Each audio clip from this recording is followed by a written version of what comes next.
My mum, God bless her, she's not here anymore, but she went into care. She had dementia. And when she went into care, the care home asked for the lasting power of attorney. And I said to the care home, well, I've always managed my mum's finances. She said, well, yeah, that's absolutely fine, but we do need a lasting power of attorney for you to carry on doing that. And unfortunately, I'd not made one. If I'd have just made that lasting power of attorney, I could have sat in meetings about how she was being looked after, but because I didn't have that, I was isolated to some extent. There's so many times that people come to me later on in life, and it's sometimes too late to do it then. I lost my brother-in-law quite suddenly, age 43, a successful lawyer in London. And when we were trying to sort out his financial affairs, we actually realised that he'd never made a will. We were all really surprised because obviously he's a corporate lawyer. We couldn't believe he didn't make a will. And having to deal with his estate was an absolute nightmare. He'd actually been married previously and had a child. When he spoke to us, he says, I want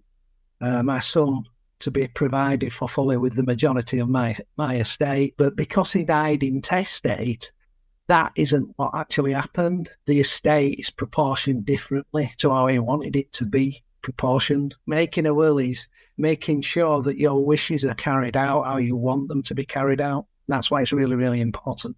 I've had some crazy excuses. I might jump on my cloud tomorrow and that's it, which it's absolute nonsense. What you're doing is you're making sure that your loved ones are looked after. It's all taken care of. You can forget about it. I went to see a client. One thing that did strike me when I was leaving, what Michael said to me was, do you know, that is a lot off my mind. And you could see the relief in his face. That's been building up for 5 years. He's not done that. It's not all about the money.